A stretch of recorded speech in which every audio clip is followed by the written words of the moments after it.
What else you got? Another why don't they just? No, but I do have. Let's be glad they did. Oh.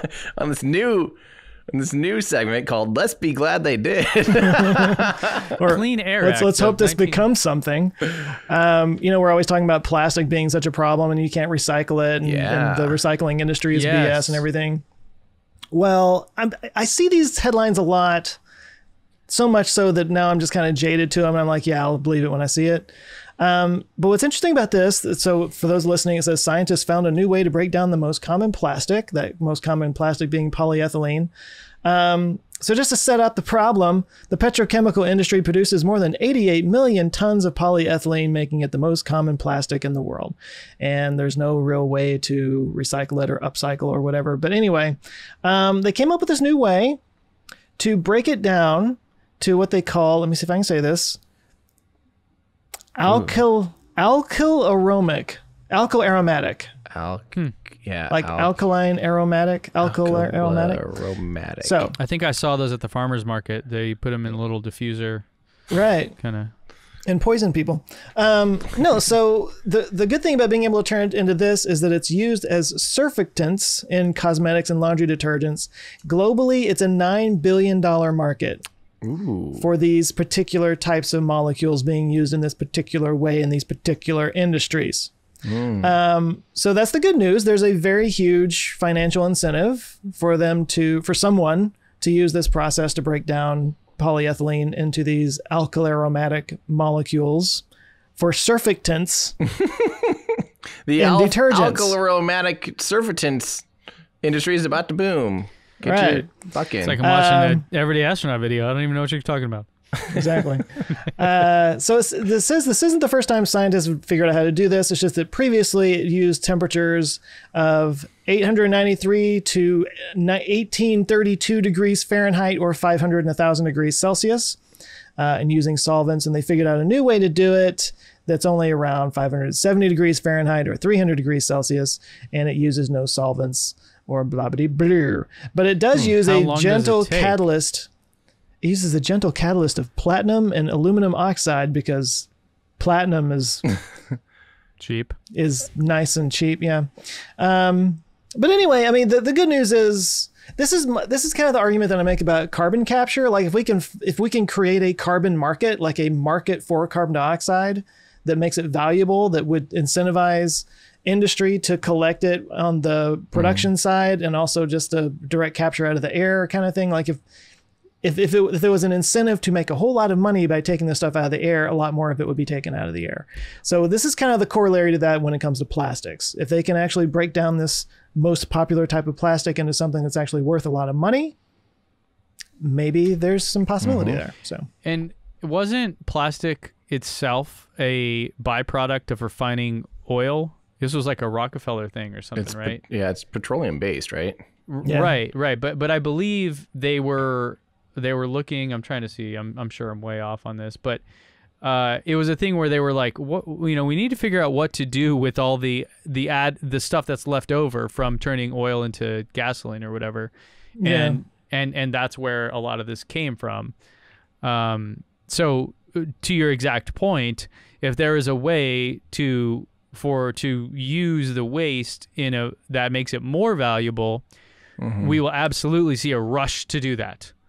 Right? Yeah. When the incentive is there, when there's a chance to make money, companies will definitely step in and pursue that. When it's you have to do this, otherwise we're going to sue you, they're going to fight tooth and nail to not do it, which is why I always say, the whole movement around being more sustainable or whatever has to be driven by economics. It has to be driven by financial incentives. If there aren't financial incentives or disincentives, like in Canada with the carbon tax, then you're just not going to, it's just not going to move anything. It's just going to be lawsuits and legislation. And in the end, nothing's going to change. I doubt it will. So this is fantastic if they're actually able to do this. Same with the CO2 stuff, Yeah. Agree. Well, this isn't from Gizmodo, by the way, but at the end they wrap it up by saying, to be clear, this new method should in no way give the petrochemical industry license to produce even more plastic. That's a lot of people's concerns. Because the creation of polyethylene also threatens public health through toxic emissions as well as the climate and all that. Well, so this brings up a thought of like, okay, oil demand is by all accounts finally like plateauing and decreasing, potentially decreasing, right? Which might mean there might be less of these plastic materials needing or being produced. And we might actually through, between that going down and then the ability to upcycle it or, turn it into something useful, we might actually get a curb on some of the plastic waste. That's the whole, I keep thinking we're going to look back at our generation or like the late 1900s and like early 2000s as like, what were they doing? Like it'll be like the Dark Ages type of stuff where like, they're like, I can't believe they just were digging up stuff, putting plastic in the ground and letting it go into the ocean. And like, they're going to realize that marine life, like we're going to be all out, like just dead, and our oceans are going to be a mess, and it's going to wreak havoc on all these other things that we don't even understand yet, that we don't know the long-term implications. Yeah. And I definitely think we need to be looking like big picture on a lot of things. Without, the hard part is how do you do these things without disrupting what is, because we get used to this stuff really quickly. Plastic, part of our daily lives, part of a huge industry, part of everything. How do you untangle yourself from that without totally disrupting everything in a negative way? And that's without living in a shack out in the middle of nowhere, eating eggs right out of chicken butts, and and I'm telling you, you can't blame someone for living in the world that we're in right now, while trying to make it a better place, right? You can't really, like I don't know, what was the guy, John B. Goodenough, right? The lithium ion guy. Like, I'm sure he drove a gas car to work every day, even though he then creates the technology that, that is the catalyst for this whole industry. So you look at, it's just, you can't blame people for living what I would just consider a normal life, Like we can try to encourage people to reduce consumption, whatever, but in the end, it's unavoidable, right? Well, I think the big innovation, or the thing that we need to focus on instead of is like forcing change, like you're saying, Ben, is encouraging innovation, like what Joe's article, like that is an innovative solution. And by, people have a high education, working in, fields of chemistry and, sciences and stuff, we can solve problems. Like that's part of our nature. That's part of our species. There have to be incentives, right? This is the big idea behind the carbon tax, is that, in fact, I think it was Reagan's economic chief that did this, where it was let's do a carbon tax and remove income and corporate income tax.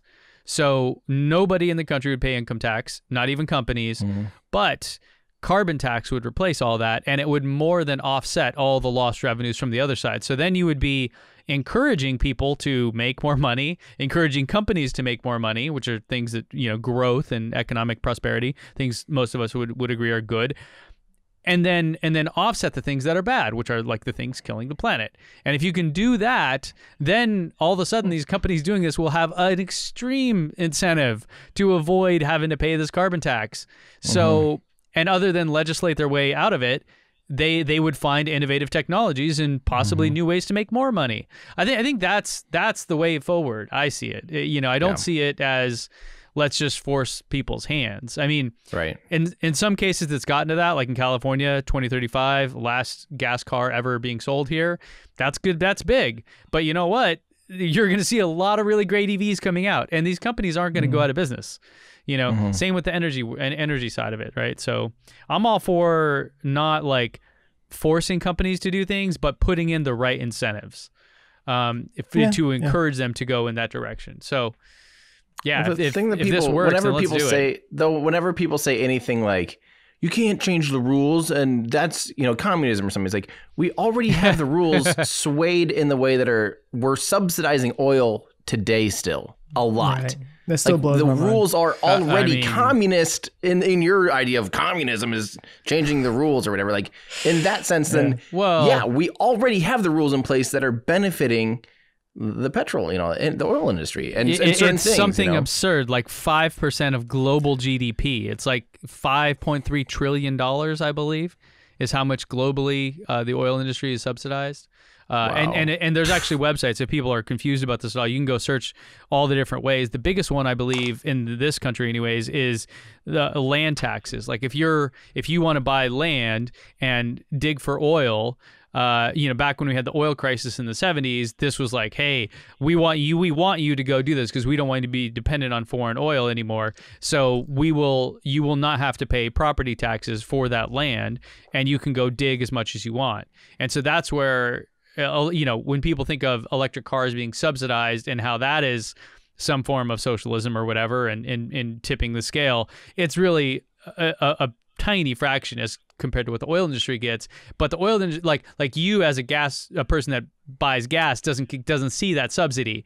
You see it as we have like one of the lowest prices of gasoline in the world, despite being one of the richest countries in the world. So you don't really see it, but it's absolutely there. And the oil industry is subsidized tremendously in this country. And I would say at the time, based on that decision making, probably what was a very reasonable conclusion, that we didn't want to be beholden to foreign countries for something that was so critical to our own infrastructure here. So it made sense to do this at the time. So I mean, I think we can look at that and say that was a reasonable decision, right? Especially when you have the people we're beholden to as, let's say, adversarial politically, right? The Middle East, Russia, countries that we haven't had the greatest relationship historically with.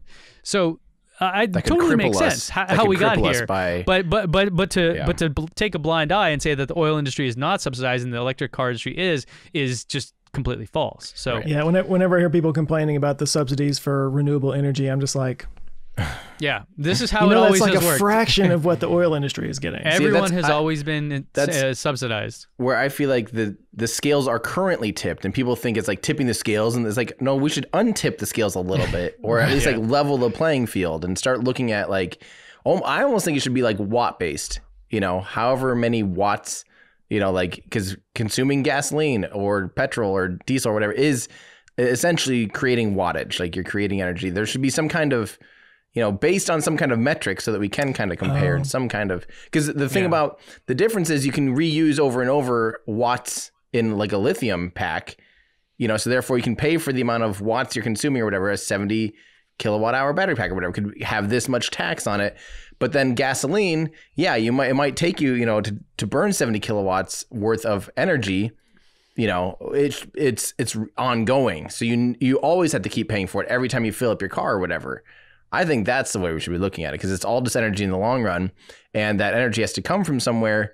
And if it's, if a lithium ion battery, you can still be pulling wattage from your coal power plant, so you'd be paying for the watts on that end too, or you could have a solar panel on your house and be getting it for free. Yeah, this is what like Canada's doing essentially. And I'm trying to look up, I think it's $20 or something like that per ton of CO2 or something like that. That is being levied. It's a carbon tax, essentially, is what you're getting at, right? Because your electricity in that pack isn't carbon free either, right? It may be close to free depending on where that electricity comes from, but depending on where you're at in the country, like where Joe is, where you're at, where I'm at, we have different energy mixes. So yeah, how do you get to that common denominator? And in Canada, it's per ton of CO2. Yeah. And apparently in 2022, it rises to $50 per ton of CO2, and right now it's in 2019 it was $20 per ton, and I believe the way it works is it's at the end of the year you get to decide what to do with that tax money, because I think you can receive it back as a credit, depending on what you spent and all those kind of things. So it's an interesting way to do it. Yeah, but you're right. I mean, finding a way to tax these things to incentivize things in the right direction is the way to go. Yeah. Because money talks, unfortunately. That is the language we all speak. Yeah. Yeah. Yeah, Tim, to your point about like how people in the future will look back on us, I know I beat this drum a lot, but like whenever we talk about how whenever we look 200 years to the past from today and we judge them on their moral norms and social norms and whatnot, I'm just kind of like, do you really think that 200 years from now they're going to look back at us and think that we were moral? Yeah. Right. And had, self-control of any kind, right. Like they're not going to look well back on us. There's a thing. Hey guys, thanks so much for watching this clip from our show. If that's just not enough for you and you want to watch the full episode, you can go to olfpod.com/YT. And if you want more from us, you can consider becoming a Patreon member. You'll get early access to episodes. You can join our awesome community. You can actually watch us record live and get your name in the credits by going to olfpod.com/Patreon. So thanks everyone for watching. Check back every Friday for new clips here and new episodes on the main channel. Thanks everybody.